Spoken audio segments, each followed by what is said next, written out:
Gratidão, professor Kennedy, tudo bem? Saudade de vocês. Vamos lá para o nosso vídeo. Eu esperei até o final para falar sobre política brasileira. E pensei em falar isso de uma forma que não fosse partidarismo, mas sim política brasileira. Então vamos lá.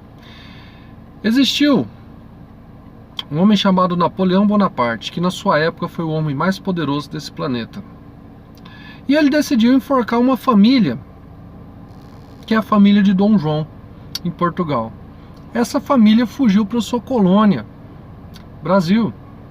Chegando então ao Brasil, Dom João passa o Brasil de colônia para Reino Unido, de Algarves e Portugal, cria o Banco do Brasil, funda a Biblioteca Real, mas ele passa a ter alguns problemas em Portugal. Os nobres queriam dar um golpe chamado Revolta do Porto. Então ele deixa o seu filho aqui, o Pedrão. Pedro, cuide do Brasil, pois alguém pode proclamar a independência. E então Dom João volta para Portugal e acontece o primeiro golpe no Brasil. Pedro dá o golpe e proclama a independência. Bom, uma série de revoltas, problemas econômicos e uma série de outros fatores fez com que o Pedrão decidisse abandonar o Brasil. Pedrão então volta para Portugal e deixa o Brasil nas mãos do seu filho Pedro de Alcântara, de 5 anos de idade. Esse é chamado de período regencial. A quantidade de revoltas imensas. Pará, negros na Bahia, Maranhão, Rio Grande do Sul e tantas outras. Quando Pedro de Alcântara completa 15 anos, ele dá um golpe. Golpe da maioridade. Segundo golpe. Então ele assume um país com problemas econômicos, problemas sociais, e aí começa uma série de outros fatores. Para modernizar a nossa política, ele cria o parlamento, copia o parlamento inglês. Só que o nosso era ao contrário, parlamentarismo às avessas. Ele também permite que haja o voto, muito bom, desde que você seja branco, rico e alfabetizado. Passado algum tempo, logo após a Guerra do Paraguai, o Brasil ainda em crise social e econômica, surge Marechal Deodoro da Fonseca.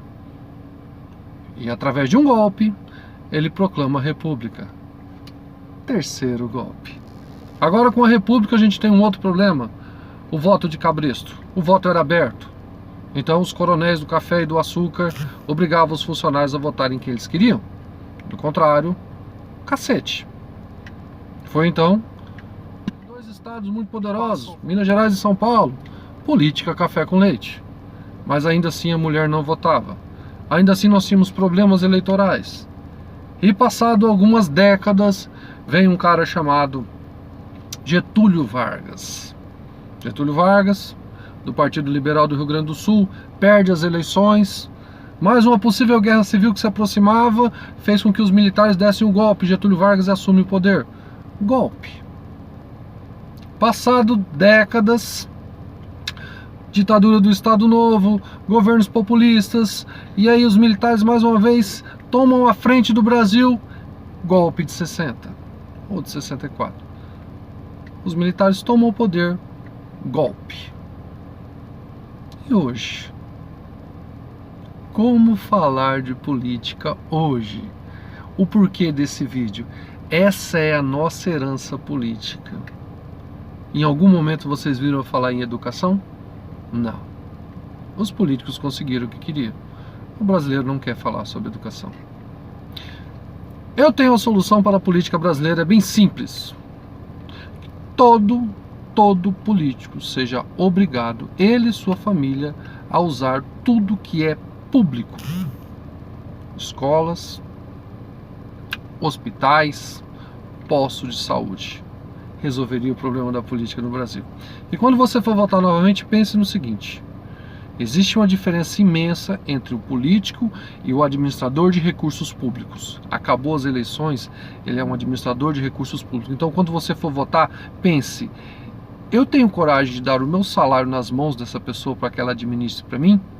É nisso que você tem que pensar. Tá bem?